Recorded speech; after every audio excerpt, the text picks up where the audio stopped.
ఈ రోజే డౌన్లోడ్ చేయండి, మీ ఫేవరెట్ షోస్ చూడండి. అనుకోకుండా కళ్యాణం అయితే జరిగింది, కానీ వీళ్ళిద్దరి జాతకాలు అస్సలు కలవట్లేదండి.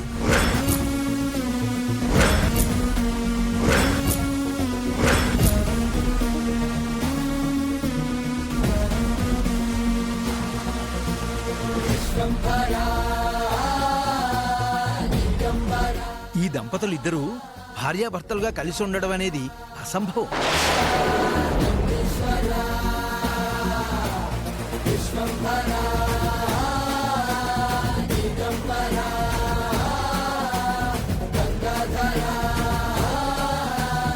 ఆ శోభనం కూడా జరగకుండానే వీళ్ళిద్దరూ విడిపోవచ్చు. ఆ విధంగా జాతకాలున్నాయి. పంతులు గారు ఏమంటున్నారు? మరోసారి పరీక్షగా చూడండి. కళ్ల ముందు అమ్మాయి పుట్టిన వివరాలున్నాయి. అబ్బాయి జాతకం నా చేతిలో ఉంది. రెండూ పరీక్షించాకే చెప్తున్నాను. మీ దగ్గరైతే నేను అబద్ధం చెప్పలేను కదా.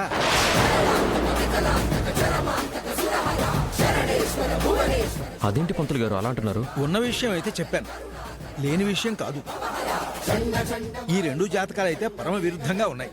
ఏదన్నా శాంతి హోమం జరిపించినా కూడా వీళ్ళిద్దరినీ కలపడం అసాధ్యం.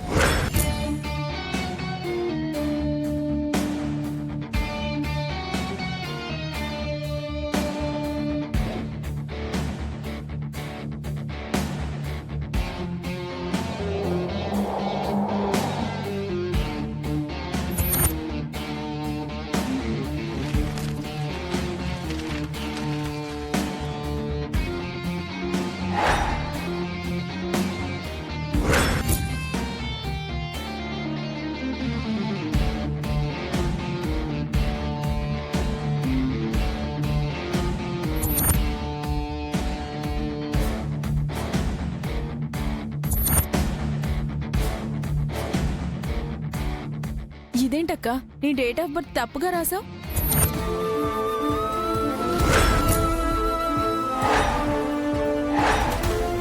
పుట్టింది అక్టోబర్లో అయితే నవంబర్లో రాసిందేంటి?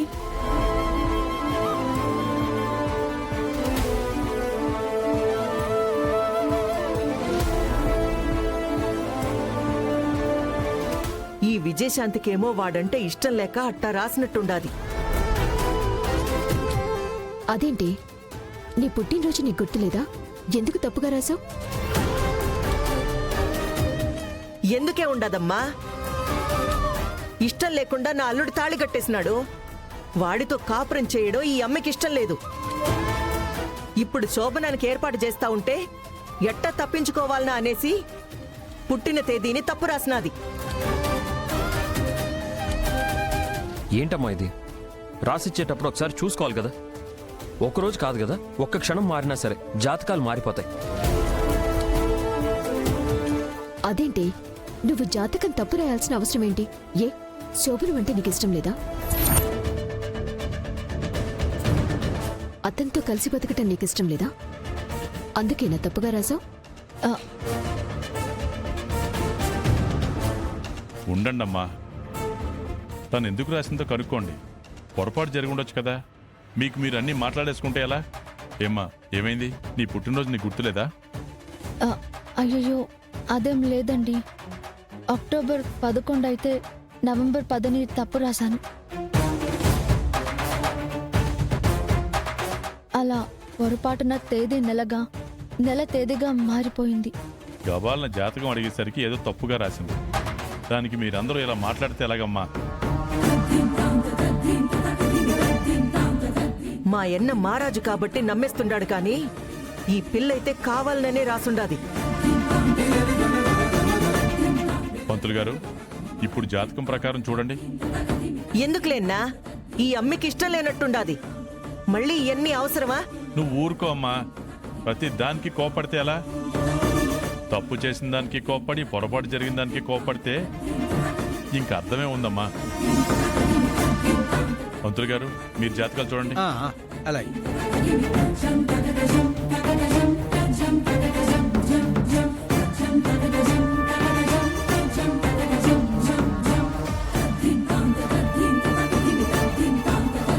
అయ్యా, ఈ జాతకం ప్రకారం అయితే దంపతులిద్దరూ అన్యోన్యంగా చిలకా గోరింకల్లా ఉంటారు.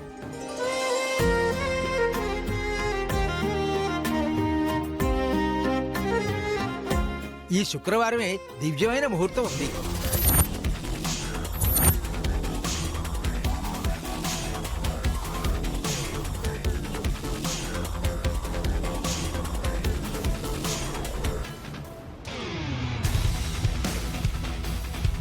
అవును, మొత్తానికి చాలా టెన్షన్ పెట్టేశారు. ఎరా చిరు, పెళ్ళైతే అకస్మాత్తుగా జరిగింది కానీ నీ శోభనానికి ముహూర్తం మాత్రం దివ్యంగా కుదిరిందిరా. రే ఊరుకురా, ఏదో కుదిరినదిలే. ఇప్పుడు తప్పించుకోగలిగాను కానీ ఈ శుక్రవారమే ముహూర్తం అంటే నేనేం చేయాలి?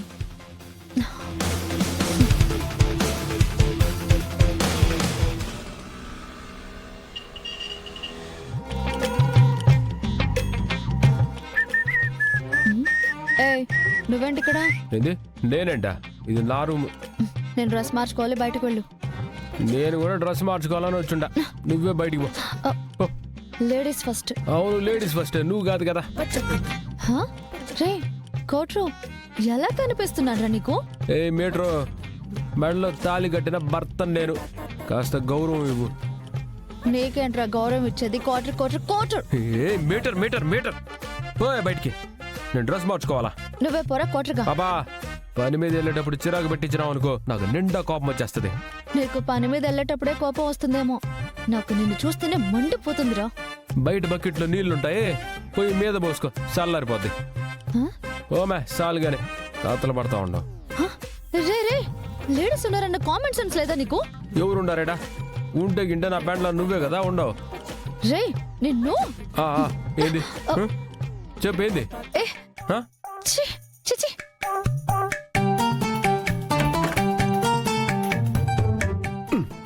మనతోనే పెట్టుకుంటదా?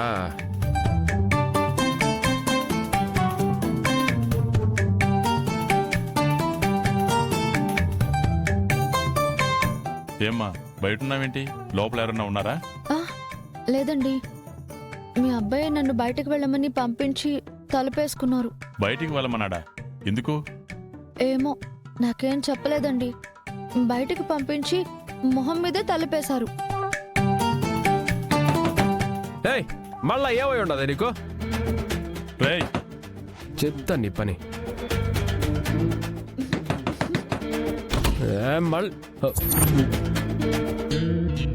బుద్ధుందారా నీకు?